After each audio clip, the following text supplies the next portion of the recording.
سلامونه وخت مو په خیر. نن یکشنبه د قوس یلندۍ څلورمه او د نومبر 24مه نیټه ده. پام وکړئ د موج نیوز خبري ټولګي ته. په پیل کې هم د څو مهمو خبرونو سرټکي. بغلان کې پر مسجد د برید په تړاو 2 مشکوک کسان نیول شوي. استرالیا د افغان قربانیانو د غرامت پروګرام عملي کوي.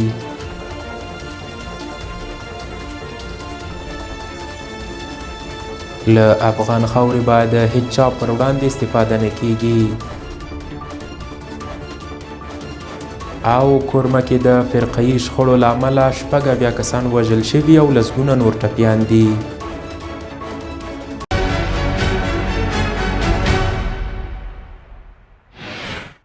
اوس هم بشپړ خبرونه. زه وحید الله توحیدی یم. چارواکي وایي بغلان کې د وروستۍ پیښې په تړاو 2 مشکوک کسان نیول شوي. د اسلامي امارت مرستیال ویان ملا حمدالله فطرت رسنیو ته په یو استول شوي غږیز کلیپ کې ویلي چې بغلان ولایت کې پر مسجد کې پر عامو خلکو د برید په تړاو 2 مشکوک کسان نیولي دي. حمدالله فطرت ویلي چې د دغه پیښې په تړاو لا هم د اړوند ارګانونو له لوري جدي پلټنې روانې دي ترڅو عاملین پیدا او د قانون منګولو ته یې وسپاري. فطرت همداراز د یاد پیښې عاملینو ته په اشارې ویلي چې په کلیوالي ساحو او د هیواد په لرو پرتو زیارتونو او جوماتونو کې د ملکي خلکو په نښه کول د داعش د پرمختګ او لاسته راوړنو لامل نشي کېدلی. دا په داسې حال کې ده چې د دې وړاندې هم د هیواد په بېلابېلو سیمو کې ګڼ شمېر عام هیوادوال په ورته پیښو کې وژل شوي چې د ګڼو پیښو پړۍ د داعش ډلې منلې ده. د یادونې وړ ده چې د روانې لیندۍ میاشتې پر 2مه نیټه وسلوالو کسانو د بغلان ولایت د نهرین ولسوالۍ اړوند شهر کونه سیمه کې پر یو جومات کې پر ملکي وګړو برید وکړ چې په پایله کې 10 تنه عام کسان ووژل شول. په ورته وخت کې یاده پیښه په کور دننه او بهر په کلکه وغندل شوه او د اسلامي امارت د اړوند مسؤلینو وغوښتل شول ترڅو د دغه پیښې عاملین پیدا او د قانون منګولو ته یې وسپاري. استرالیا د هغو افغانانو د تاوان غوښتنې لپاره پروګرام پیل کړی چې د 2015 او 2015 کلونو ترمنځ د استرالیایي ځواکونو د جنگي جرمونو له امله زیانمن شوي دي. دا پریکړه د استرالیا دفاعي ځواکونو د یوې څېړنې پر بنسټ شوې چې 29 افغان ملکي وګړي د ناقانونه وژنو قربانیان پیژندلي دي. د استرالیا د لومړي وزیر مرستیال ریچارډ مارلیس ویلي د غرامت پروګرام د هغو کسانو درناوی دی چې زموږ د ځواکونو د اقداماتو قرباني شوي. د دې پروګرام مشري قاضي روس مککال کوي چې په خپلواکه توګه به غوښتنې ارزوي او د غرامت د ورکړې سپارښتنې به کوي. د دې پروګرام له لارې قربانیانو او د هغوی کورنیو ته نغدي او غیر مالي مرستې وړاندې کیږي. د استرالیا د دفاع وزارت ویبپاڼه په پښتو او دري ژبو د غرامت غوښتنې لپاره معلومات وړاندې کوي. هر څوک چې د ناقانونه برید، شتمنیو زیان یا خپلوانو د وژنې قرباني وي کولی شي د غرامت غوښتنه وکړي، خو ترهګر یا هغه کسان او ډلې مستثنا دي چې بندیزونه پرې لګېدلي وي. د ملګرو ملتونو د بشري حقوقو ډلې استرالیا پر دې ټینګار کړی چې د قربانیانو د کورنیو د زده کړو، روغتیا او خوندیتوب ملاتړ وکړي او د عدالت لپاره ژر اقدامات وکړي. د جنگي جرمونو دا راپور په 2019 کال کې د استرالیا د پوز پخواني وکیل ډیوډ میک برایډ لخوا رسنیو ته ورکړل شو چې په همدې جرم د 15 کلونو بند سزا ورکول شوې. ملګري ملتونه وایي دا د منلو نه ده چې د قربانیانو کورنۍ لا هم د بېوزلۍ سخت ژوند تیروي. مولوي عبدالکبیر وایي هیڅ چاته اجازه نه ورکوي ترڅو د افغانستان خاوره د نورو پر وړاندې وکاروي. د اسلامي امارت سیاسي مرستیال مولوي عبدالکبیر دغه څرګندونې په خپل کاري دفتر کې د افغانستان لپاره د چین ځانګړي استازي د یاد هیواد له سفیر جاو شنګ او ورسره مل پلاویر سره په لیدنه کې کړي دي. د ارګ څخه په خپره شوې خبرپاڼه کې راغلي چې په یاده لیدنه کې د چین ځانګړي استازي پاکستان ته د خپل وروستي سفر په اړه معلومات ورکړل او ترڅنګ یې زیاته کړه چې هېواد یې غواړي ترڅو د اقتصادي پیاوړتیا او اړیکو د پراخولو په برخه کې د افغانستان سره خپلو هڅو ته دوام ورکړي. نوموړي همداراز ویلي چې دغه هېواد په نړیوالو غونډو کې د افغانستان د دریځ ملاتړ کوي او ډاډ یې ورکړ چې دې هېواد سره به خپلو اړیکو ته دوام ورکړي او ترڅنګ یې د افغانستان، پاکستان او چین ترمنځ د اړیکو په ښه والي او تفاهم هم ټینګار وکړ. د دې ترڅنګ پوشیا یونګ وویل افغانستان په تېرو 3 کلونو کې د پام وړ پرمختګ کړی دی. په ورته وخت کې د ریاست الوزرا سیاسي مرستیال مولوي عبدالکبیر ویلي چې چین هېواد د افغانستان سره اوس مهال ښې اړیکې لري او دا مهال دواړو هېوادونو ترمنځ سوداګري او اقتصادي همکاري همکارۍ د پراخېدو په حال کې دي. نوموړي په دغه لیدنه کې یو ځل بیا ډاډ ورکړ چې له افغانستان څخه به هیڅ چاته ګواښ پیښ نشي او په تیرو 3 کلونو کې د اسلامي امارت له لوري یاده ژمنه په عمل کې ثابته شوې ده. مولوي عبدالکبیر همداراز ویلي چې افغانستان تازه له جګړو وتلی او د اسلامي امارت مسؤلین په دې هڅه کې دي ترڅو د هیواد ملي اقتصاد پیاوړی کړي. د یادونې وړ ده چې د ریاست الوزرا سیاسي مرستیال د یاد لیدنې په ترڅ کې په سیمه کې د ثبات د ټینګښت لپاره پر سیمه ییزو همکاریو هم ټینګار کړی دی. ملي دفاع وزیر افغانستان په چارو کې د چین له ځانګړي استازي سره کتلي. په دې کتنه کې دواړو لورو د اقتصادي همکارۍ او د دوه اړخیزو اړیکو د پیاوړتیا، سرحدونو پانګونې او یو شمېر نورو موضوعاتو په اړه خبرې او نظرونه شریک کړي دي. د ملي دفاع وزارت سرپرست مولوي محمد یعقوب مجاهد د افغانستان په چارو کې د چین له ځانګړي استازي یوشیایونګ په کابل کې د چین د سفیر ژاو شینګ او مل پلاوي سره وکتل. د ملي دفاع وزارت له مطبوعاتي دفتره په خپاره شوې خبرپاڼه کې راغلي چې په دغه کتنه کې دواړو لورو د اقتصادي همکاریو، دوه اړخیزو اړیکو د پیاوړتیا، سرحدونو پانګونې او یو شمېر نورو موضوعاتو په اړه خبرې او نظرونه سره شریک کړي. په دغه لیدنه کې د ملي دفاع وزارت سرپرست چین د افغانستان د خلکو مهم گاونډی او ښه ملګری وباله او په ډیرو برخو کې د ملي دفاع وزارت پر ژمنتیا ټینګار وکړ. د یادولو دا چې په دې وروستیو کې د افغانستان اسلامي امارت له آسیایي او یو شمېر اروپایي هیوادونو سره اړیکې تر بل هر وخت نږدې شوي او په نړیواله کچه یې ډیپلوماټیک حضور په پراخېدو دی. د چین له لوري افغانستان ته د سوداګریزو توکو لومړنۍ چوپه راورسېده. د صنعت او سوداګرۍ وزارت مسؤلین وایي چې دغه چوپه د ریل ګاډۍ له لارې تېره ورځ هیواد ته رارسېدلې ده.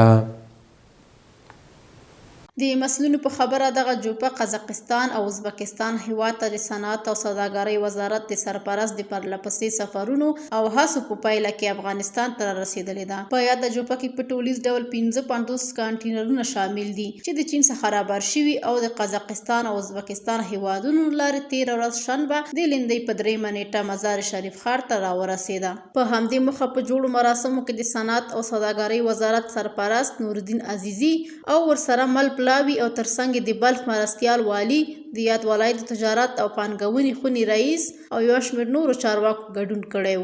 د یادونې وړ ده چې دغه سوداګریزه محموله په ټولیز ډول په 22 ورځو کې افغانستان ته رارسېدلې او ټاکل شوي د بیرته ستنېدو پر وخت به د افغانستان ځینې صادراتي توکي اړونده هیوادونو ته هم ولېږدوي.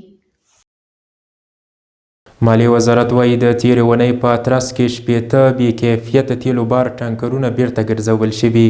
یاد وزارت د یوې خبرپاڼې په خپرولو سره ویلي چې د افغانستان له ګمرکونو یې هغه 60 ټانکرونه چې پر بې کیفیته تیلو بار و بیرته ګرځولي دي. د دغه وزارت د مسؤلینو په خبره دغه ټانکرونه د مالیې وزارت د نفتي توکو د کیفیت څارنې ریاست له لوري چې د ټاکل شویو معیارونو له مخې هیواد ته د واردېدونکو نفتي موادو کیفیت معلوموي ګرځول شوي دي. د خبرپاڼې د معلوماتو له مخې دغه بې کیفیته تیلو بار ټانکرونه د یوې اونۍ په ترڅ کې د فراه، ابونصر، فراهي او هرات تورغونډۍ ګمرکونو څخه ګرځول شوي دي. د یادونې وړ ده چې مالیې وزارت تر دې وړاندې هم د نیمروز، فراه او بلخ ولایتونو له ګمرکونو د 123 ټانکرونو چې په بې کیفیته تیلو بار و ایران ته د بیرته ګرځولو خبر ورکړی و. د ټولګټو چارو وزارت وایي تیره میاشت د اوسپنې پټلۍ له لارې څه د پاسه 450,000 ټنه توکي انتقال شوي. د یاد وزارت مسؤلین وایي چې د روان 1403 لمریز کال د لړم میاشتې د پیل څخه تر پایه د افغانستان د اوسپنې پټلۍ له لارې 452,000 او 110 مټریک ټنه توکي انتقال شوي دي. د مسؤلینو د معلوماتو له مخې په دغه موده کې 314,233 ټنه د حیرتان د اوسپنې پټلۍ له لارې، 40,980 یا د اقینې اوسپنې پټلۍ له لارې، 80,980 ټنه د تورغونډۍ، 2,294 د خواف هرات اوسپنې پټلۍ له لارې چې نفتي او ځینې نور توکي پکې شامل دي وارد شوي. د دې ترڅنګ مسؤلین وایي چې په دغه موده کې بیا 950 ټنه تجارتي مالونه چې ډیره برخه یې وچه میوه او د انارو جوس دی صادر شوي دي. په ورته وخت کې د ټولګټو وزارت مسؤلین زیاتوي چې دوی په دې هڅه کې دي ترڅو د لا زیاتو انتقالاتو لپاره مناسب شرایط چمتو شي. ورسره به د سوداګرۍ په برخه کې د پام وړ پرمختګ رامنځته شي. دا په داسې حال کې ده چې د روان 1403 لمریز کال د تلې په میاشت کې بیا د هیواد د اوسپنې پټلۍ له لارې 343,363 ټنه انتقالات شوي چې شاوخوا 7,000 ټنه صادرات او ترانزیت پکې شامل وو. په هرات کې د پاشدان بند کار 80 سلنه بشپړ شوی. د اسلامي امارت د انرژۍ او اوبو وزارت د هرات ولایت په کرخ ولسوالۍ کې د پاشدان بند د جوړولو چارو د 80% بشپړېدو خبر ورکړی او ویلي دي چې دا پروژه په ژر ګټې اخیستنې ته وسپارل شي. په یو خبره شوې اعلامیه کې ویل شوي د هرات ولایت پاشدان بند د انرژۍ او اوبو وزارت له سترو پروژو څخه دی چې پاتې کارونه به یې ژر بشپړ شي. پاشدان بند چې په 1490 لمریز کال کې د پخواني حکومت پر مهال د 119 میلیونه ډالرو په بودیجه پیل شوی و چې د امنیتي ستونزو له امله ځنډېدلی و. د دې بند د بشپړېدو سره به 450 متره مکعب اوبه ذخیره، 14,000 هکټاره ځمکه خړوبه او 2 میګاواټه برېښنا تولیده شي. دا بند د سلما بند وروسته د هرات په کچه دویم ستر بند دی. د صنعت او سوداګرۍ وزیر په بلخ کې د صادراتو واحد مرکز پرانیسته کړي. د صنعت او سوداګرۍ وزارت د یوې خبرپاڼې په خپرولو سره ویلي نورالدین عزیزي د مل پلاوي سره بلخ ولایت ته سفر کړی او په مزار شریف ښار کې د صادراتو واحد مرکز پرانیسته کړې ده. په دې مناسبت جوړه شوې غونډه کې د بلخ ځایي مسؤلینو او چارواکو ګډون کړی و. د یادونې وړ ده چې په مزار شریف ښار کې د یاد مرکز په پرانیستۍ سره به د هیواد صادروونکو ته لا زیاتې اړینې اسانتیاوې رامنځته شي او د هیواد د صادراتو د اسنادو طی مراحل به هم پکې ترسره کیږي.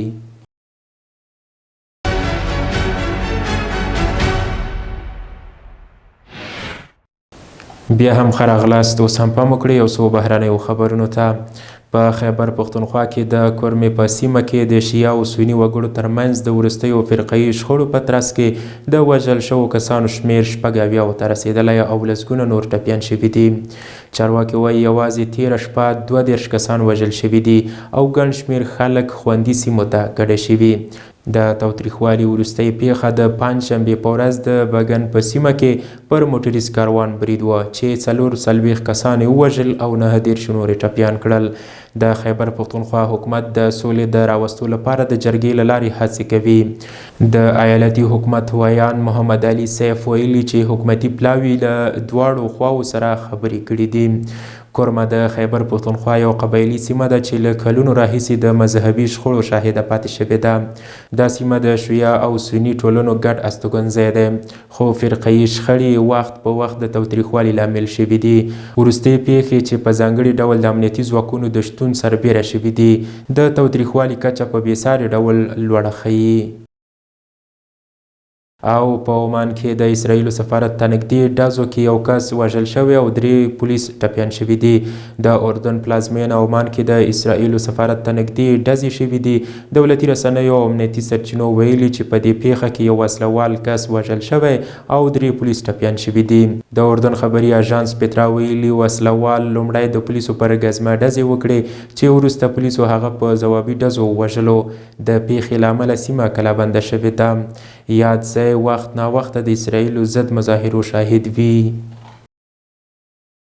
د موج نیوز درنو کتونکو دا و د دې مهال مهم او وروستي خبرونه. تر بیا ښه وخت ولرئ.